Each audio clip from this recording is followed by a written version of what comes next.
Hi, good afternoon, folks. In this video, we'll take a look at tonight's game. The Bruins are in town. Coming up. So for us, as Bruins haters, I mean, it's safe to say the majority of Sabres fans don't like the Bruins in any way, shape, or form. This is a good test. This is a physical team, which is not a bad thing. And also, it's a team that's kind of underachieved so far, so I think they're going to come out hard at us. And we're going to see if if this rut continues or if we snap out of this, because what better test than a good one? And what better test than a division rival that we don't like and we should be up to playing, right? I mean, we should be up for this game regardless if we're first or last in the division. We should be up for this game. So we're going to see as this game unfolds today what happens. Now, I'm just going to watch the game and try to stay calm and see if we bring any element of desperation. I won't just harp on the physical thing. We got to get desperate today. And somehow, not right off the season when we're just a few games under 500, we're still within grasp of not dying. So I'd rather they fight and make a fight of this season than just roll over and turtle up again like we're so used to seeing every season. Now, a lot of you have brought up something, which is a good point. I think we should be calling up some of the kids from down below and giving them some time now. The way I look at it right now, the whole momentum, the whole chemistry, everything needs a shake right now. And we have to get something going. We cannot just roll over and play dead another season. The fans aren't going to tolerate it in Buffalo. If this team gives effort is one thing, but if this team doesn't play a 60-minute game is another. And they're going to have to come up with some sort of a 60-minute effort. I mean, this thing about rolling over for 10, 15 minutes a game and then the game slips out of our fingers because of that, we're going to just have to see if we don't do it today. Because at this point, the slump is longer than the good start, right? So this is why we're under 500, because the slump is longer than the good start was. And we're going to have to snap out of it. Or do we continue it and we roll over and play dead again this year? We're going to soon see in the next 10 games or so. We're going to have a real basic idea where we're at. I really don't have any opinion, especially when we're losing, because it's easy for me to pick out things that are bad now that could turn around in the next 10 games. So I don't want to do that. But what I do want to look at are certain elements. Like I brought up the physical thing this week because it's driving me nuts.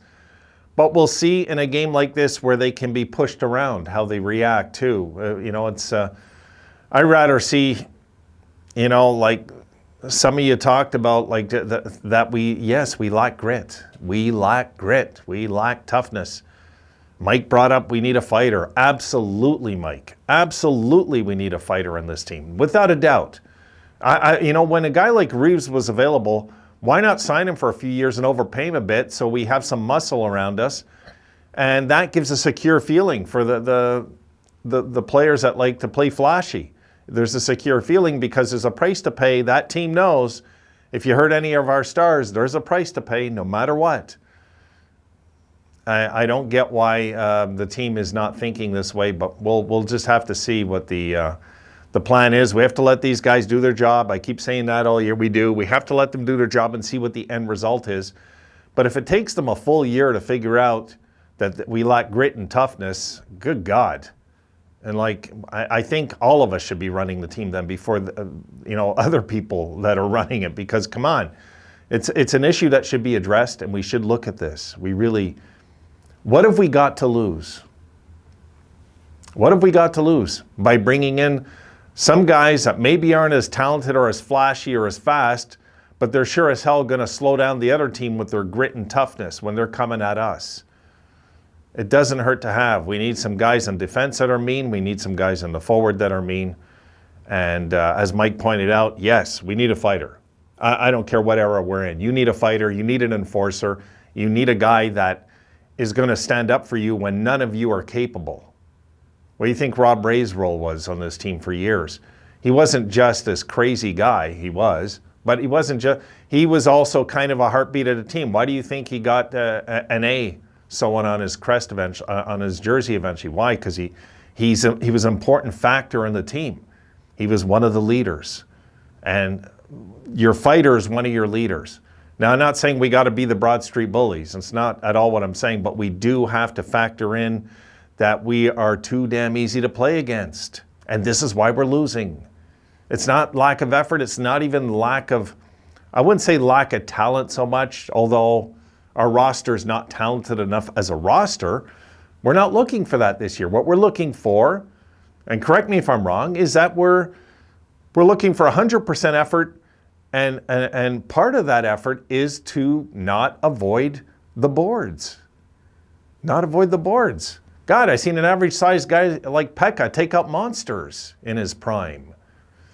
So we've got to go out there and we got to somehow turn this thing around, or we have to take a real look. I'm going to be doing a video on free agency very soon, so you know.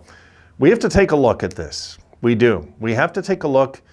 I mean, there's a reason why guys like Clutterbuck help their team. Reeves helps their team. Look at the Rangers this year with Reeves, what they're like this year. Now, their young guys aren't scoring. They're not. If you look at their young guys, it's concerning. But they're winning. They're finding a way to win.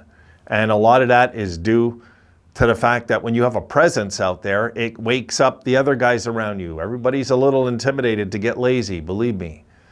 And I've seen some laziness in the Sabres lately, but not a ton, but enough that it's concerning. And if the, we don't have, it's bad enough we don't have a captain, we don't have an enforcer.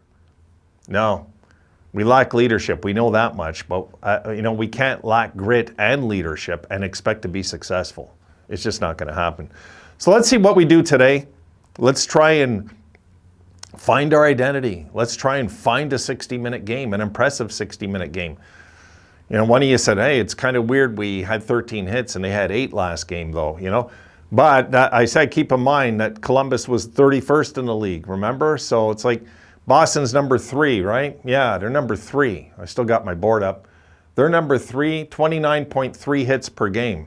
They hit double what we hit. So we're going to see today if there's any kind of survival instinct in our boys. We'll have to see. We'll just have to play this game, and hopefully we win this game. Any win against Boston, though, I want to go on the record saying, if we get 1 hit, but we win this game, I'm good with it. Any win against Boston is a good win. So, on that note, guys, I'll see you in the next video, and I'll see you tonight in the post-game. Come on, Sabres. Please, wake up. Your fans are desperately needing a wake-up call from you guys. Really, the Sabres need to wake up just for the sake of pride alone. Okay, folks, see you in the next one.